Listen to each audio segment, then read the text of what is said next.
एक बार फिर से स्वागत है दोस्तों आपके अपने YouTube channel Siddhartha job point पे। सीटेट प्रीवियस ईयर जो 2021-22 में हुआ था उसका पूरा सीरीज को हम शुरू किए हुए हैं, जिसमें सीडीपी का 30 में से 30 जो कि जितने भी एग्ज़ाम हुए हैं एक एक करके हम लेकर आए हुए हैं, ईवीएस और हिंदी पेडागोजी। तो वीडियो को शुरू से अंत तक देखिएगा और जो 5 वीडियो हम अब तक बना चुके हैं आप उन वीडियोज़ को डिस्क्रिप्शन लिंक में जाइएगा और वहाँ आपको मिलेगा प्रीवियस ईयर 2021-22 नामक प्लेलिस्ट। आप वहाँ से इन वीडियोज़ को देख सकते हैं। तो आज का टॉपिक होगा बाल विकास से सीडीपी से 10 जनवरी 2022 को पूछे गए सीडीपी 30 प्रश्नों का हल, जो संपूर्ण विश्लेषण होगा, जिसको हम लोग चाइल्ड डेवलपमेंट कहें या फिर चाइल्ड साइकोलॉजी कहें या बाल मनोविज्ञान कहें, उससे होगा। और जो अब तक चैनल को सब्सक्राइब नहीं किए हैं चैनल को सब्सक्राइब कर लीजिएगा, बेल आइकन भी प्रेस कर लीजिएगा ताकि आने वाला वीडियोज़ आपको मिलते रहे। और जो नए लोग हैं पहली बार सीटेट अटेम्प्ट करेंगे, सीटेट दिसंबर 2022 में, हालांकि वेबसाइट पर अनाउंस है लेकिन थोड़ा निकालने में लेट, विज्ञापन निकालने में लेट भी कर रहा है। तो आप अपना पढ़ाई जारी रखें और प्रीवियस ईयर जो सीबीटी में यानी कंप्यूटर बेस्ड आधारित जो आपका एग्ज़ाम हुआ था, किस तरह से प्रश्न पूछा हुआ है, उन प्रश्नों से आप अपने आप को लाभान्वित करें और अनुभव भी प्राप्त करें ताकि आने वाले एग्ज़ाम आपके लिए आसान हो जाए। तो आइए हम लोग शुरू करते हैं। आज का टॉपिक है 10 जनवरी 2022 का प्रीवियस ईयर बाल विकास। पहला प्रश्न है, निम्नलिखित में से कौन सा कथन सही नहीं है। देखिए, नहीं को एकदम गौर से देखिएगा। बहुत प्रश्न सीटेट क्या करता है कि 4-5 आपके लिए नकारात्मक प्रश्न पूछता है। नहीं, असत्य, सिवाय, ये सब सिवाय भी कह दे तो नकारात्मक ही खोजना है। तो कथन सही नहीं है। विकास क्रमबद्ध व व्यवस्थित होता है। विकास का एक क्रम होता है और व्यवस्थित भी होता है, ये कथन सही है। कैसे कि कोई भी, जैसे प्राणी हो, मनुष्य हो, शिशु जब जन्म लेता है तो उसका विकास एक क्रम से होता है। क्रम से बात करें तो मान लिया जाए कि शिशु जन्म लिया तो वो क्या करता है, 6 महीने में बैठता है, साल भर में खड़ा होता है, 1.25 साल में यदि वो चलता है, 1.5 साल में दौड़ने लगता है। तो एक क्रम है, ऐसा नहीं कि पहले दौड़ लेगा तब बैठेगा, ऐसी नहीं। तो विकास एक क्रमबद्ध व व्यवस्थित होता है, ये कथन सही है। विकास केवल आनुवांशिकता से प्रभावित होता है। विकास केवल आनुवांशिकता से नहीं होता, आनुवांशिकता और वातावरण के अंतःक्रिया के परिणाम स्वरूप होता है। आप आनुवांशिकता और वातावरण वाला वीडियो भी जाके देख सकते हैं। विकास के सभी क्षेत्र एक दूसरे पर निर्भर हैं। विकास के सभी क्षेत्र जितने भी हैं, शारीरिक हो, मानसिक हो, सामवेगिक हो, सामाजिक हो, नैतिक हो, चारित्रिक हो, जितने भी बौद्धिक हो, विकास के सभी क्षेत्र एक दूसरे पर निर्भर हैं। कैसे निर्भर होते हैं कि यदि शारीरिक रूप से वो मजबूत होगा तो मानसिक रूप से भी मजबूत होगा, शारीरिक और मानसिक रूप से मजबूत होगा तो सामाजिक और सामवेगिक रूप से भी मजबूत होगा। तो इस हिसाब से विकास के सभी क्षेत्र एक दूसरे पर निर्भर करते हैं। तो ये भी कथन सही है। विकास की गति व्यक्तिगत होती है। विकास की गति व्यक्तिगत होती है। तो विकास की गति व्यक्तिगत होती है मतलब कि पर्सनल, कि कोई भी विकास व्यक्तिगत होता है। यदि हम किसी जीव का ले लें तो उसका अपना पर्सनल व्यक्तिगत विकास होता है, मनुष्य का ले लें तो उसका अपना विकास होता है, किसी पक्षी का ले लें तो उसका अपना विकास होता है, किसी पेड़ पौधे का ले लें तो अपना होता है। तो विकास की गति व्यक्तिगत होती है, ये भी सही है। तो आप देख रहे हैं विकास केवल आनुवांशिकता से प्रभावित होता है, तो ये क्या है, आपका गलत कथन है। इसमें पूछ रहा है कौन सा कथन सही नहीं है, तो आपका आंसर हो गया ऑप्शन नंबर 2। अगला प्रश्न है, भाषा अर्जन के संदर्भ में निम्नलिखित में से कौन सा चरण संवेदनशील है। जन्म पूर्व अवस्था, प्रारंभिक बाल्यावस्था, किशोरावस्था, वयस्क अवस्था। तो ये प्रारंभिक बाल्यावस्था क्या है, ये एक संवेदनशील अवस्था होता है। जन्म से पूर्व अवस्था, चूंकि ये गर्भावस्था की बात कर रहा है, प्रारंभिक बाल्यावस्था संवेदनशील होते हैं। तो इसका आंसर हो गया ऑप्शन नंबर 2। अगला प्रश्न है, डैश और डैश बच्चों के समाजीकरण के द्वितीय कारक हैं। देखिए समाजीकरण क्या होता है कि समाज के रीति रिवाजों, परंपराओं, संस्कृतियों, इन सभी को सीखना कहलाता है समाजीकरण। यानी समाज में जो परंपरा रीति रिवाज है उसको सीखना, उसको कहते हैं हम लोग समाजीकरण। तो समाजीकरण दो तरह से कर सकते हैं। एक प्राथमिक समाजीकरण क्या होता है कि जैसे परिवार हो गया, अभिभावक हो गया, तो ये सब क्या है, प्राथमिक है। पहले बच्चा यहीं पर जो है समाजीकरण सीखता है। फिर द्वितीयक जब क्या होता है कि ये आस पड़ोस भी प्राथमिक में आ जाता है। जब बच्चे परिवार के सदस्यों के बाद क्या होता है कि बाहर निकलता है तो वहाँ उसको स्कूल मिलता है। तो स्कूल हमारा यहाँ कह रहा है कि दो है, तो दो में से कौन जो है, दोनों द्वितीयक समाजीकरण है। तो परिवार आस पड़ोस, तो परिवार तो प्राथमिक है। धर्म अभिभावक भी क्या है, प्रथम है। स्कूल और धर्म क्या है कि दोनों द्वितीयक है। तो इसका आंसर हो गया ऑप्शन नंबर 2। अगला प्रश्न है, जीन पियाजे के संज्ञानात्मक विकास के अनुसार बच्चे संरक्षण किस अवस्था में कर पाते हैं? बच्चे संरक्षण किस अवस्था में कर पाते हैं? देखिए संरक्षण का मतलब होता है, आप इंग्लिश में बोल सकते हैं इसको सेव करना, यानी सेव हम लोग कंप्यूटर लैंग्वेज में क्या कहते हैं, सेव करना, सेव एज। हालांकि इसका संरक्षण का इंग्लिश होता है कंजर्वेशन। तो यहाँ कंजर्वेशन का मतलब हुआ कि जो सूचनाएं हैं पियाजे के अनुसार, पियाजे ने संज्ञानात्मक विकास को 4 अवस्थाओं में बांटा था। पहला संवेदी पेशी अवस्था, पूर्व संक्रियात्मक अवस्था, मूर्त संक्रियात्मक अवस्था, अमूर्त संक्रियात्मक अवस्था। यहाँ पर एक एक्स्ट्रा चीज़ आपको बता दें कि संवेदी प्रेरक अवस्था जन्म से 2 वर्ष, ये एकदम मैचिंग वाला भी दे देता है, मैच करने भी, मिलान करने। पूर्व संक्रियात्मक अवस्था 2 से 7 वर्ष। मूर्त संक्रियात्मक अवस्था 7 से 14 वर्ष और अमूर्त संक्रियात्मक अवस्था 14 से ऊपर। तो ये चारों अवस्थाओं में बांटा है और चारों अवस्थाओं की जो विशेषताएं हैं ये अलग अलग है। तो किस अवस्था में बच्चे किसी भी चीज़ को यानी सूचनाओं को संरक्षित कर लेता है, तो ये मूर्त संक्रियात्मक अवस्था में बच्चे संरक्षित कर लेते हैं। संवेदी पेशी अवस्था में क्या होता है, उसको सूचनाओं का संप्रेषण इंद्रियों के माध्यम से होता है। जैसे भूख लगने पर रोना, कष्ट होने पर रोना, या फिर किसी चीज़ की ज़रूरत होना पर आवाज़ देना। तो ये संवेदी पेशी अवस्था। पूर्व संक्रियात्मक अवस्था होता है क्या कि इस अवस्था में बच्चे किसी भी तरह से मेंटल ऑपरेशन नहीं कर पाता है, किसी भी तरह से तर्क, चिंतन, विचार नहीं कर पाता है। 2 से 7 वर्ष जो उसको दिखता है उसी के बारे में सिर्फ वो सोचता है। मूर्त संक्रियात्मक अवस्था में क्या होता है कि इसमें वस्तुओं, जो मूर्त जिसको हम छू सकें, देख सकें, तो चूंकि इस समय जो चीज़ें मूर्त रूप में उसके सामने रहेगी उसी का वो विश्लेषण कर लेगा, संश्लेषण कर लेगा। तो ये मूर्त संक्रियात्मक अवस्थाएं हो गई। और अमूर्त में क्या है कि किसी चीज़ के बारे में, जो चीज़ उसके सामने नहीं भी है उसके बारे में चिंतन करना, कल्पना करना अमूर्त संक्रियात्मक अवस्था कहलाता है। तो बच्चे कह रहा है कि संरक्षण किस अवस्था में कर पाते हैं, तो मूर्त संक्रियात्मक अवस्था में।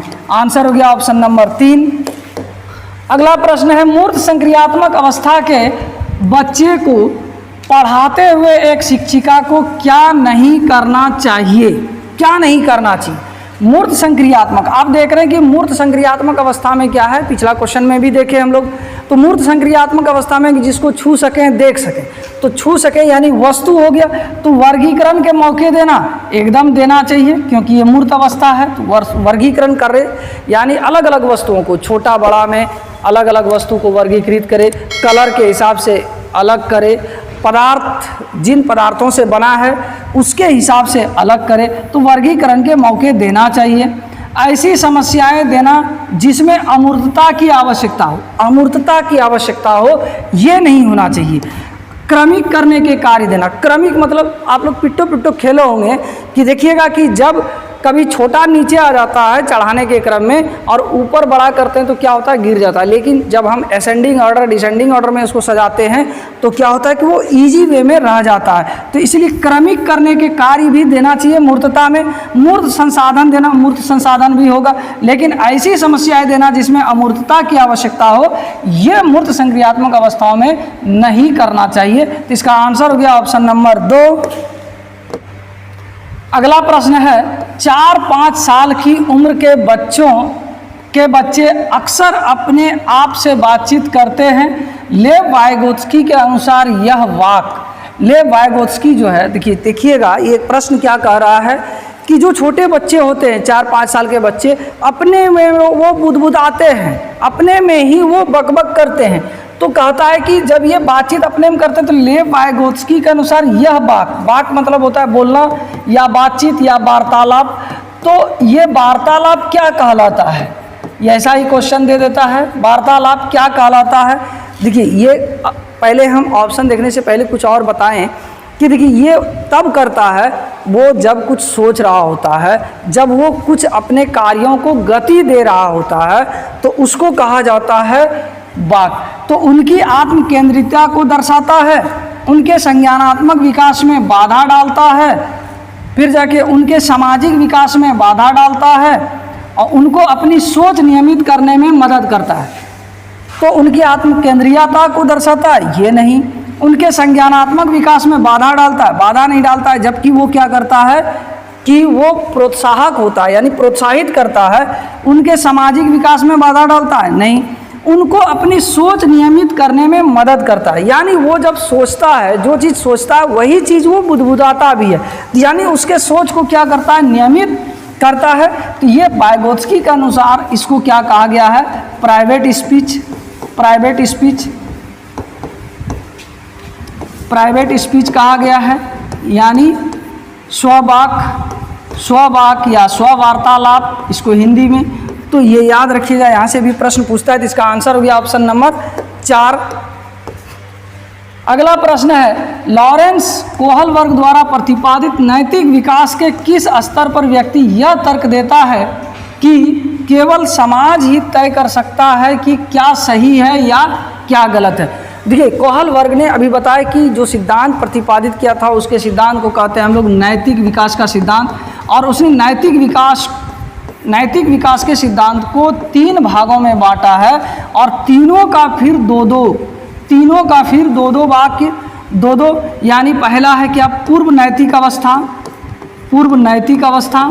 ये पूर्व नैतिक अवस्था जो है ये इसने बताया है 4 से लेकर 10 वर्ष तक। और दूसरा है पारंपरिक, या फिर कहें इसको परंपरागत नैतिकता, पारंपरिक नैतिक अवस्था। और फिर तीसरा है उत्तर पारंपरिक अवस्था। ये 3 अवस्थाओं में बांटा है।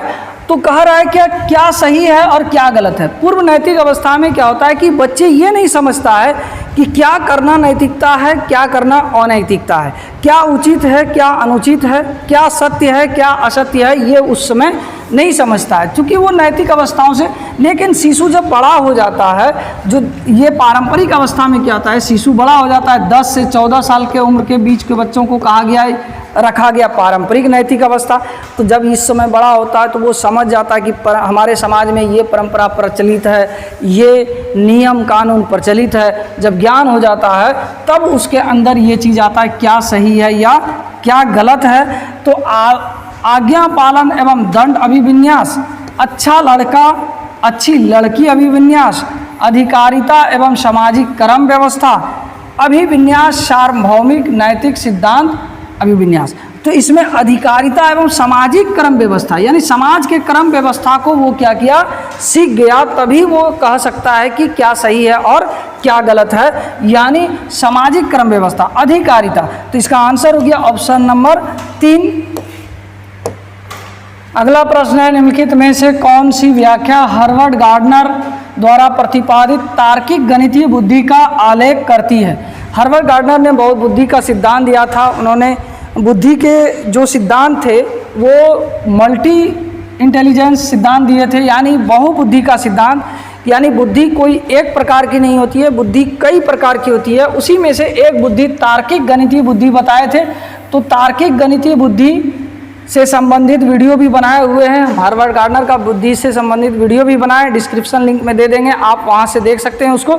कई तरह की बुद्धि हैं। तो इसमें हम लोग तार्किक गणितीय बुद्धि का क्या है, मानवीय अस्तित्व के मामलों पर सोचने की समर्थ व संवेदनशीलता, मानवीय नहीं, क्या ध्वनि वालों के प्रति संवेदनशीलता, ध्वनि वाले के भी प्रति नहीं। स्थानों के पैटर्न को पहचानने व उसमें फेरबदल करने की क्षमता, ये तो स्थानिक बुद्धि हो गई।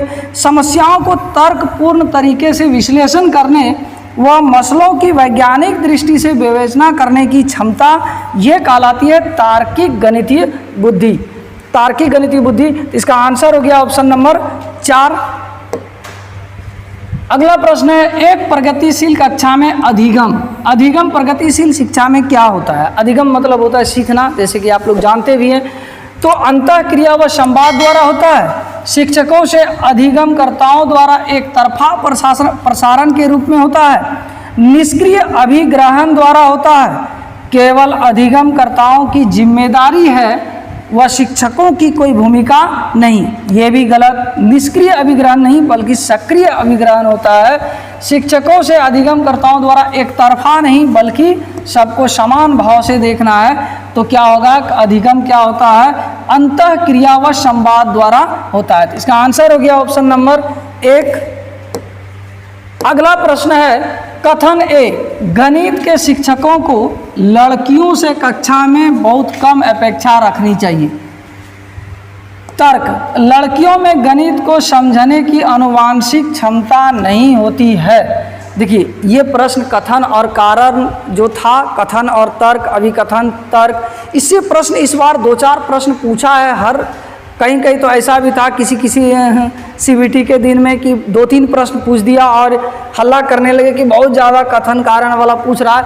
एकदम बहुत आसान होता है। दोनों शब्दों को ये समझिए कि हम 2 लोग हैं, एक ए और दूसरा आर, हम दोनों आपस में बात कर रहे हैं और उस बात से ही आपको निष्कर्ष निकालना है।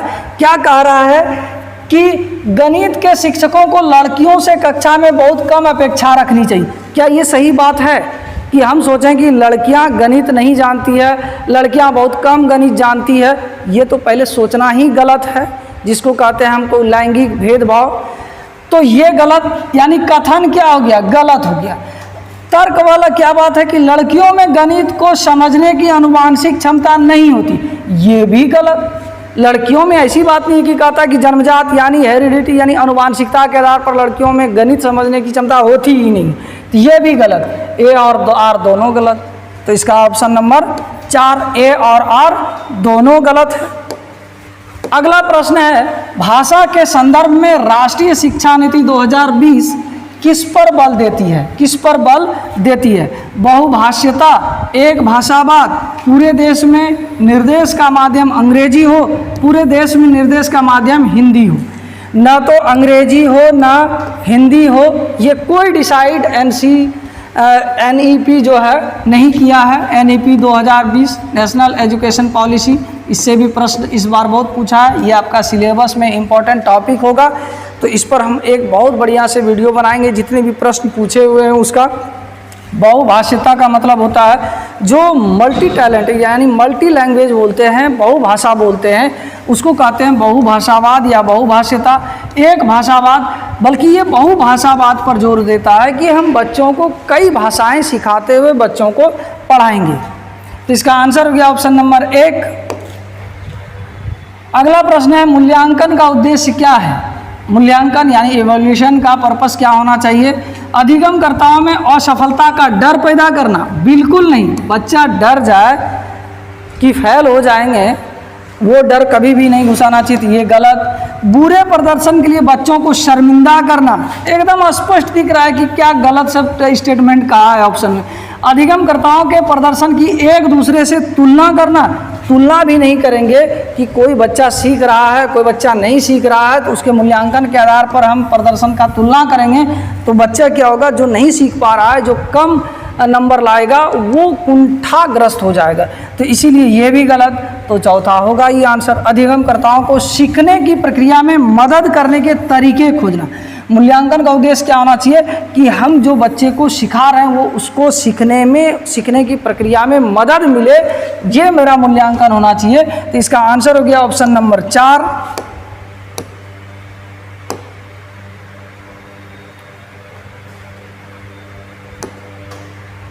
अगला प्रश्न है, निम्नलिखित में से कौन सा प्रश्न समालोचनात्मक शोध को बढ़ाता है? समालोचनात्मक शोध मतलब हाल फिलहाल का जो हम आलोचनात्मक चिंतन करते हैं तो समालोचनात्मक शोध को बढ़ाता है। सौर प्रणाली का आरेख बनाओ। सौर प्रणाली का बच्चों को हम आरेख बनाने कहेंगे तो उसमें जो है ना समालोचनात्मक चिंतन नहीं होगा। वो क्या होगा, जो बनाया है, जो सिखाया है वो उसको बना लेगा। सिर्फ 328 को 984 से गुना करना, तो ये मैथ है, बना लेगा। इसमें उसमें आलोचनात्मक चिंतन ना तो विकसित होगा। 328 शिक्षा का अधिकार अधिनियम किस वर्ष में पारित किया गया था? ये प्रश्न पूछेंगे तो आंसर सीधा बताएगा वो 2009। तो इसमें भी उसके अंदर समालोचनात्मक चिंतन विकसित नहीं होगा। शहरीकरण और वैश्वीकरण के विभिन्न सामाजिक आर्थिक स्तर के लोगों पर अलग अलग प्रभाव का विश्लेषण करें। जब हम देखेंगे कि शहर के लोग कैसे रहते हैं, ग्रामीण लोग कैसे रहते हैं, शहर के लोग कौन कौन से रोजगार करते हैं, ग्रामीण लोग कौन कौन रोजगार करते हैं, शहर के लोग का पहनावा ओढ़ावा क्या है, जो आपका वैश्वीकरण है, तो वैश्वीकरण के विभिन्न सामाजिक विश्व में यानी किसी शहर से विश्व में तुलना करेंगे तो क्या होगा, इसके अंदर समालोचनात्मक शोध को बढ़ावा देगा। तो इसका आंसर हो गया ऑप्शन नंबर 4। अगला प्रश्न है, अधिगमकर्ताओं की व्यक्तिक विभिन्नताओं को ध्यान में रखने के लिए एक शिक्षिका को। व्यक्तिक विभिन्नता क्या होता है कि हम लोग देखते हैं कि जो भी हैं हमारे घर में जितने भी मेंबर हैं, कोई भी मेंबर एक दूसरे से किसी न किसी में अलग हो जाता है। हम क्लास में भी देखते हैं, वर्ग में भी देखते हैं कि एक बच्चे दूसरे बच्चे से किसी न किसी वजह से अलग हो जाता है। चाहे वो देखने में हो, शारीरिक रूप में हो, बौद्धिक रूप में हो, मानसिक रूप में हो, सामाजिक रूप में हो, वो अलग होगा। यदि एक माता पिता के भी 5 संतान हैं तो पांचों कभी न कभी वो किसी न किसी में अलग है, कोई न कोई मिलता नहीं है, कोई दो मिलता नहीं है। तो कह रहा है कि व्यक्तिगत विभिन्नताओं को ध्यान में रखने के लिए एक शिक्षिका को अधिगमकर्ताओं की पूर्व अनुभवों की उपेक्षा करनी चाहिए। बिल्कुल नहीं, पहले जो अनुभव है उसका उपेक्षा नहीं करेंगे हम। अधिगमकर्ताओं के पूर्व अनुभवों को शामिल कर उनका संचय करना चाहिए, ये हो सकता है। अधिगमकर्ताओं के आकलन हेतु एक समान तरीकों का इस्तेमाल करना चाहिए। सभी अधिगमकर्ताओं के लिए मानकीकृत पाठचर्या को लागू करना चाहिए। क्या करेंगे, एक अधिगमकर्ता जो पहले से अनुभव किया हुआ है, पहले से जो अनुभव प्राप्त किया हुआ है, उसको शामिल करते हुए नए ज्ञान को बढ़ाने में हम मदद करेंगे। ये व्यक्तिगत विभिन्नताओं को ध्यान में रखकर एक शिक्षिका को ऐसा करना चाहिए। इसका आंसर हो गया ऑप्शन नंबर 2। अगला प्रश्न है, एक समावेशी कक्षा में। समावेशी कक्षा किसको कहते हैं हम लोग? समावेशी कक्षा का मतलब होता है कि जहाँ पर जिस कक्षा में हम बिना भेदभाव के, चाहे वो गरीब हो, अमीर हो, छोटी जाति हो, बड़ी जाति हो, जनरल हो, एससी हो, एसटी हो, या फिर किसी भी वजह से, या फिर शारीरिक रूप से दिव्यांग हो, किसी भी वजह से हम उनके लिए अलग कक्षाओं का व्यवस्था ना करके बल्कि हम सबको मिलाकर पढ़ाते हैं, तो वो कक्षा कहलाता है समावेशी कक्षा। तो समावेशी कक्षा में क्या करेंगे, विद्यार्थी ज्ञान सामग्री के निष्क्रिय प्राप्त करता है, निष्क्रिय प्राप्त करता नहीं बल्कि सक्रिय प्राप्त करता होगा। विद्यार्थी समतापूर्ण तरीके से बढ़ते और विकसित होते हैं। प्रौद्योगिकी के उपयोग में विद्यार्थियों के साथ भेदभाव किया जाता है, गलत। विद्यार्थी पूरी तरह से अपने दम पर ही अधिगम में आने वाली बाधाओं को दूर करते हैं। समावेशी कक्षा में ऐसा नहीं होता है। तो समावेशी कक्षा में क्या होगा, विद्यार्थी समतापूर्ण तरीके से बढ़ते और विकसित होते हैं, यानी एक जैसा सब समान भाव से बढ़ते हैं और विकसित करते हैं। तो इसका आंसर हो गया ऑप्शन नंबर 2। अगला प्रश्न है, आर्थिक रूप से कमजोर वर्ग के विद्यार्थियों की शिक्षा के संबंध में शिक्षा का अधिकार अधिनियम 2009 के खंड 12 द्वारा निम्नलिखित में से किसकी सिफारिश की गई है? किसकी सिफारिश की गई है? देखिए, हम आपको बता देते हैं कि जब ये शिक्षा का अधिकार अधिनियम 2009 में आया और ये लागू हुआ 1 अप्रैल 2010 को ये लागू हो गया था। और उसमें इस खंड के यानी खंड 12 में ये कहा गया कि जो निजी विद्यालय हैं, प्राइवेट स्कूल हैं, उस प्राइवेट स्कूल में भी आरक्षण दिया जाएगा, ताकि जो वंचित हैं, जो ओबीसी हैं, एससी हैं, एसटी हैं, पिछड़ रहे हैं और अच्छे स्कूलों में वो पढ़ना चाहते हैं, तो वो निजी विद्यालयों में भी आरक्षण देंगे। इसका आंसर हो गया ऑप्शन नंबर 2। अगला प्रश्न है, निम्नलिखित में से कौन सी अधिगम अक्षमता गणितीय गणना करने की क्षमता को सीधे प्रभावित करती है? तो डिसकैलकुलिया ये गणितीय गणना अक्षम है। डिसग्राफिया में लेखन संबंधी, डिसलेक्सिया पठन संबंधी यानी पढ़ने में परेशानी, और डिस्प्रैक्सिया में लेखन प्लस चित्रांकन प्रॉब्लम। तो ये चारों को याद रखिएगा। डिसकैलकुलिया गणितीय असक्षम बालक, डिसग्राफिया लेखन असक्षम बालक, डिसलेक्सिया पढ़ने संबंधी असक्षम बालक, और डिस्प्रैक्सिया लेखन प्लस चित्रांकन संबंधी असक्षम बालक। तो इसका आंसर हो गया डिसकैलकुलिया यानी गणना करने की क्षमता। अगला प्रश्न है, विविध शिक्षण आवश्यकता वाले विद्यार्थियों को शामिल करने के लिए निम्न में से किसकी आवश्यकता है? बैठने की निश्चित व्यवस्था, लचीला पाठ्यक्रम, मानकीकृत आकलन, पाठ्य पुस्तक केंद्रित शिक्षा शास्त्र। पाठ्य पुस्तक तो नहीं, बैठने की नहीं, यानी लचीला पाठ्यक्रम। हम क्या करेंगे, लिबरल सिलेबस या करिकुलम रखेंगे, यानी लचीला रखेंगे। तो बच्चे क्या होंगे कि विविध शिक्षण आवश्यकता वाले विद्यार्थियों को शामिल करने के लिए निम्नलिखित में से किसकी आवश्यकता हो जाएगी? लचीला पाठ्यक्रम। तब क्या होगा कि सभी बच्चे शामिल होकर पढ़ने के प्रति इंटरेस्ट दिखाएंगे। तो इसका आंसर हो गया ऑप्शन नंबर 2। अगला प्रश्न है, प्रतिभाशाली विद्यार्थियों की आवश्यकताओं को पूरा करने के लिए निम्नलिखित में से कौन सी एक प्रभावशाली रणनीति है? यानी प्रतिभाशाली जो बालक होते हैं उसका IQ बहुत तेज होता है। जब सामान्य कक्षा में वो पढ़ेगा तो क्या होगा कि चूंकि वो पहले से ही जान रहा है तो उसको थोड़ा सा क्या लगेगा, नीरस लगेगा पढ़ने में। तो उसको कह रहा है कि हम प्रभावशाली पढ़ेंगे, प्रभावशाली रूप से रणनीति बनाएंगे। उसके लिए क्या होगा, उनसे बहुत ही सरल और आसान प्रश्न पूछेंगे तो वो उबाऊ हो जाएगा। उन्हें चुनौतीपूर्ण और उच्च क्रम के कार्य सौंपेंगे। जानकारी को समझने के लिए अतिरिक्त समय दें। उनसे सफलता की कम उम्मीद रखना है। प्रतिभाशाली है तो कम उम्मीद रख ही नहीं सकते हैं, उससे उम्मीद रखना होगा। उन्हें चुनौतीपूर्ण और उच्च क्रम के कार्य सौंपेंगे, तब क्या होगा, वो उसको इंटरेस्ट आएगा पढ़ने में, समझने में। तो आंसर हो गया ऑप्शन नंबर 2। अगला प्रश्न है, विद्यार्थियों में अधिगम को सुसाध्य करते समय शिक्षक को निम्नलिखित में से किस रणनीति से बचना चाहिए? शिक्षक को लिखित में से, निम्नलिखित होगा, सॉरी यहाँ पर मिसटाइप हो गया है। निम्नलिखित में से किस रणनीति से बचना चाहिए? संकल्पना मानचित्रण, खोजी अधिगम, सहज अनुमान लगाना, निष्क्रिय नकल। यानी नकल से हमको बचना चाहिए। इसका आंसर हो गया ऑप्शन नंबर 4। अगला प्रश्न है, अर्थपूर्ण अधिगम को सुसाध्य करने हेतु सूचना प्रसंस्करण का निम्नलिखित में से कौन सा तत्व सहायक है? गैर संदर्भीकरण, विस्तारण, उद्दीपन, प्रतिक्रिया, अनुबंध, फिर जाके रटकर याद करना। रटकर याद तो है नहीं कि हम अर्थपूर्ण अधिगम करना है तो रटकर करेंगे तो नहीं होगा। गैर संदर्भीकरण भी करते हैं तो भी नहीं होगा। तो क्या होगा, विस्तारण। हम किसी चीज़ का विस्तारण जब करेंगे, जिसको हम लोग विश्लेषण कह सकते हैं, विस्तारण या विश्लेषण जब करेंगे तो बच्चे उस चीज़ को आसानी से सीखेंगे और समझेंगे और उसको इंटरेस्ट भी आएगा। तो इसका आंसर हो गया ऑप्शन नंबर 2। अगला प्रश्न है, एक नया विषय पढ़ाना शुरू करने से पहले एक शिक्षक के लिए यह जानना महत्वपूर्ण है। आप एक नए शिक्षक बनेंगे, उम्मीद करते हैं, ईश्वर से कामना भी करते हैं कि आप बहुत जल्द नए शिक्षक बने। आप नए शिक्षक होंगे तो पहले क्या करेंगे, आप बच्चे पहले से क्या जानते हैं यह जानना होगा। सही बात है कि हम पहली कक्षा में जैसे ही फर्स्ट बार हम स्कूल जाएंगे तो किसी क्लास में जब एंट्री करेंगे तो हमको ये जानना होगा कि पहले चेक करें कि भाई बच्चे पहले क्या जानते हैं।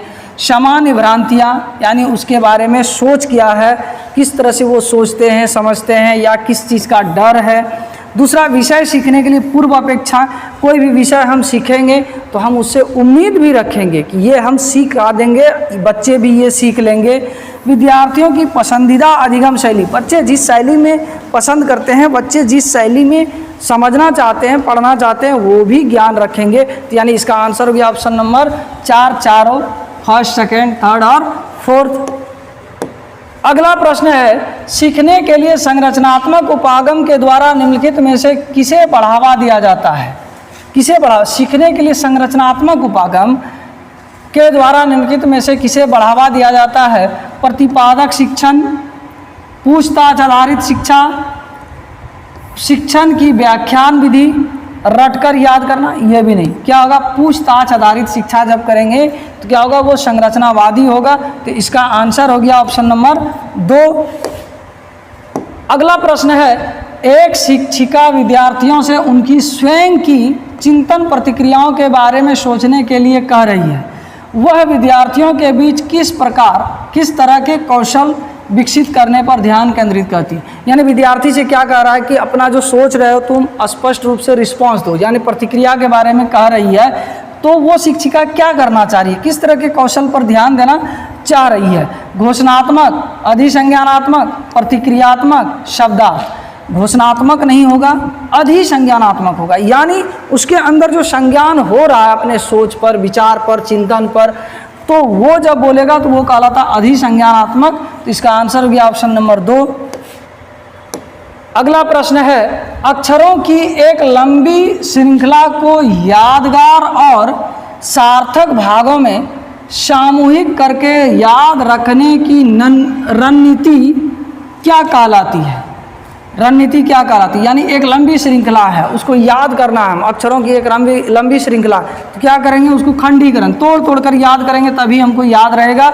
हम यदि समावेशन करके करेंगे तो याद नहीं रहेगा, अनुबंधन करके भी नहीं होगा, अधिसंज्ञान भी नहीं होगा। तो इसका आंसर भी ऑप्शन नंबर 2, खंडीकरण।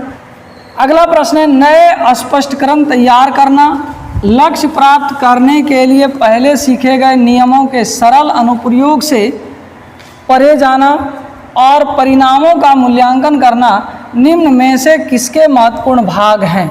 ये तो समस्या समाधान का लग रहा है कि हम स्पष्ट करें, फिर लक्ष्य को प्राप्त करें, करने के लिए पहल करें, और फिर परिणाम का भी मूल्यांकन करें कि हम ऐसा करते हैं वैसा करते हैं तो क्या होगा। तो इसमें क्या होगा? समावेशन नहीं, भ्रांतियाँ नहीं, समस्या समाधान करना। समस्या समाधान जब हम करते हैं, यानी प्रॉब्लम जब सॉल्व करते हैं तो हम क्या करते हैं कि उसका एक सिस्टम होता है कि हम पहले स्पष्टीकरण तैयार करते हैं कि क्या करना है, कैसे करना है, किस तरह से करना है, फिर लक्ष्य प्राप्त करने के लिए पहले सीखे गए नियमों के सरल अनुप्रयोग से जानना। यानी हम जो पहले सीखे हैं उसी के आधार पर सोचते हैं, समझते हैं। तो इसका आंसर भी ऑप्शन नंबर 3। अगला प्रश्न है, देखिए फिर एक अभिकथन और कारण यानी तर्क वाला प्रश्न आ गया, जैसे कि पिछला वाला बहुत इजी हो गया था। इसमें भी आप देखिएगा 2 लोग हैं, ए और आर। शिक्षकों को किसी संप्रत्यय से संभ्रांत विद्यार्थियों द्वारा ग्रहण भ्रांतियों और वैकल्पिक अवधारणाओं की उपेक्षा करनी चाहिए। अब देखिए ये कह रहा है कि शिक्षकों को किसी संप्रत्यय से संभ्रांत विद्यार्थियों द्वारा ग्रहण भ्रांतियों और वैकल्पिक अवधारणाओं की उपेक्षा करनी चाहिए। अब कह रहा है कि ये सेंटेंस ही नहीं समझ में आएगा आप लोग को। देखिए क्या कह रहा है कि कोई शिक्षक क्या कर रहा है कि विद्यार्थी यदि किसी चीज़ में कन्फ्यूजन है, संभ्रांत मतलब कन्फ्यूजन है, तो कह रहा है कि छोड़ देंगे, कन्फ्यूजन है। अब समझ में आ गया कि ये गलत है। नहीं, शिक्षक यदि ये जान जाए कि फलाने स्टूडेंट्स को कन्फ्यूजन है, संभ्रांत है, तो हम उसको उपेक्षा नहीं कर सकते हैं, छोड़ नहीं सकते हैं, गो टू हेल नहीं कर सकते हैं। तो ये कथन क्या है? गलत है। कारण, भ्रांतियां अत्यंत गलत होती है और तर्कहीन चिंतन प्रक्रिया दर्शाता है। भ्रांतियां अत्यंत गलत नहीं होती है, भ्रांतियां तब होती है जब हम गलत चीज़ों के बारे में सोचते हैं, तब मेरे अंदर भ्रांतियां आती है। भ्रांतियां गलत नहीं होती है, हम गलत चीज़ों से भ्रांतियां होती है। तो ये भी क्या है? गलत है। तो इसका आंसर क्या हो गया? ए और आर दोनों गलत है, ऑप्शन नंबर 4।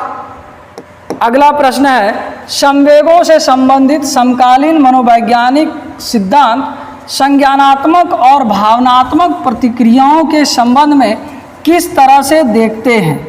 दोनों एक दूसरे के स्वतंत्र हैं, स्वतंत्र नहीं है, पूरक हैं। दोनों क्या है? एक दूसरे के पूरक हैं। कौन? संज्ञानात्मक और भावनात्मक, दोनों एक दूसरे के पूरक हैं। दोनों एक दूसरे से गुथे हुए हैं, वही बात को घुमा के कह रहा है, गुथे हुए हैं यानी उलझे हुए हैं, जुड़े हुए हैं। तो ये क्या है? सही है। तो इसका आंसर हो गया दोनों एक दूसरे से गुथे हुए हैं, यानी केवल भावनाएं संज्ञान को प्रभावित करती नहीं, संज्ञान भी भावनाएं को प्रभावित करती है। तो इसका आंसर हो गया ऑप्शन नंबर 2। अगला प्रश्न है, विद्यार्थी सीखने के लिए प्रेरित महसूस करते हैं जब कार्य होता है मूर्त और अत्यधिक जटिल, उनकी वास्तविक दुनिया से जुड़ा हुआ, अप्रासंगिक, बिल्कुल भी चुनौतीपूर्ण नहीं। यह आसान सवाल है कि विद्यार्थी सीखने के लिए कब प्रेरित महसूस होगा? जब आप किसी काम में इंटरेस्टेड होंगे तभी उस काम के प्रति आपको क्या होगा, आपके लिए इजी होगा। तो यानी उनकी वास्तविक दुनिया से जुड़ा हुआ जो चीज़ रहेगा वो क्या होगा, प्रेरित महसूस करेंगे। तो इसका आंसर हो जाएगा ऑप्शन नंबर 2। तो ये था आज का बहुत महत्वपूर्ण वीडियो जो 10 जनवरी 2022 को पूछे गए बाल विकास का 30 प्रश्न था। तो हम अच्छे से इसको सॉल्व भी किए हैं, कुछ एक्सप्लेनेशन भी किए हैं, कुछ डिफाइन भी किए हैं। उम्मीद करते हैं ये वीडियो आपके लिए उपयोगी हो, कारगर हो और आने वाले C-टेट में इनसे 2-4 प्रश्न तो पक्का रहेगा। तो इसी उम्मीद के साथ यहीं पर वीडियो को रोकते हैं कि अब तक आप चैनल सब्सक्राइब नहीं किए हैं तो चैनल सब्सक्राइब करके आप जाइएगा। और हम जय हिंद बोलकर जा रहे हैं। मिलते हैं अगले वीडियो में, तब तक के लिए बाय बाय।